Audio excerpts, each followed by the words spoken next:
This video is going to look at the types of trauma that exist outside of abuse, and how disorganized attachment to a primary caregiver can develop outside of parental abuse.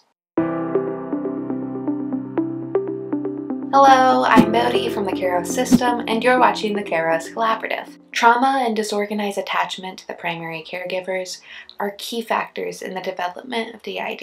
Unfortunately, many, either consciously or unconsciously, equate this to basically mean parental abuse. And while this is the case for many systems, assuming this narrative, or any narrative really, to be the only or sole cause for this disorder alienates many systems who haven't experienced abuse at the hands of their primary caregiver, or maybe who haven't experienced abuse at all. There are many types of trauma that exist outside of abuse that a developing mind can experience. Some of these sources of traumatic stress cited by the National Child Traumatic Stress Network include, but of course are not limited to, natural disasters, traumatic grief, medical trauma, including the responses of children and their families to pain, injury, serious illness, medical procedures, and invasive or frightening medical experiences. Societal traumatization, including the unique experiences of racism, homophobia, and culturally systemic ableism that shape the development of the identity and psyche of the child. Community violence, which can range from living in war zones to living in dangerous and/or impoverished areas. Forced displacement and refugee trauma, and much more. Despite these numerous examples of sources of traumatic stress that a child can experience in their life, there's a common narrative held both inside and outside the community that parental abuse is the determining factor, ignoring not only the numerous types of trauma that exist outside of abuse, but the abuse that exists outside of parent-child dynamic. We've spoken to many people in the community who have expressed concern over being accused of faking or dramatizing their experiences simply because they have or have had a positive relationship with their primary caregivers, or because their primary caregivers weren't the primary source of their traumatization. I believe when it comes to DID and other similar disorders based around interpersonal traumatization,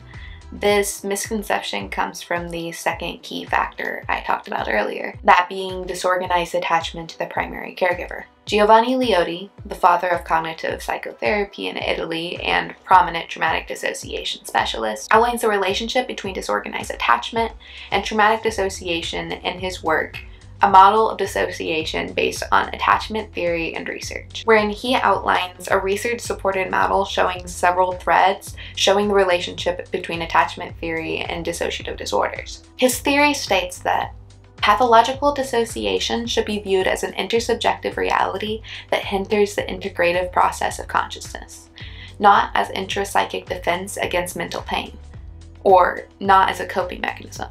Attachment-related dissociation often occurs as a result of some form of traumatization that puts the child in the face of events which powerfully activate the attachment system. Early defenses against attachment-related dissociation are based on the primary caregiver's ability to teach regulation strategies that inhibit the attachment system. The caregiver's inability to regulate against pathological dissociation causes the emergence of dissociative symptoms. What this and so much more research tells us is that more intrinsic to the development of DID and other similar disorders than the actual lived experiences that act as a source of trauma for the child is the child's ability to find regulation in their own learned defenses, or to find that regulation within the caregiver whom they rely on to fulfill their needs of attachment. Ultimately, there are many reasons a caregiver may be unable to adequately offer regulation strategies that inhibit the attachment system. In other words, there are many reasons a person may develop disorganized attachment patterns or dissociative symptoms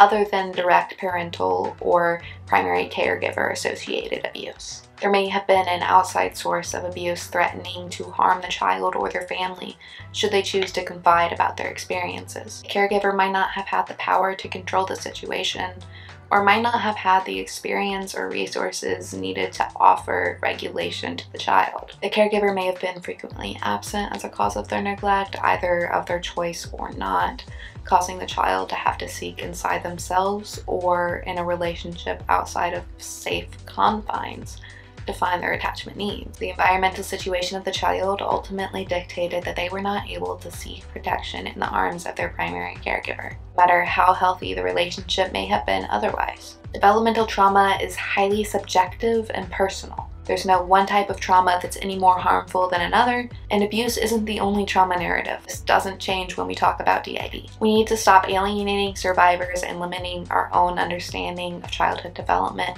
by trying to oversimplify developmental trauma and disorganized attachment patterns. This is a case of ignorance that shuts many people out from having access to community, and for many eliminates the ability to heal in safe, understanding spaces. So let's open up the narrative. Thank you so much for watching until the end. I know this is a really difficult topic, so make sure to take time to check in with yourself, make sure that you're grounded before trying to continue on with your day. Much love. Bye.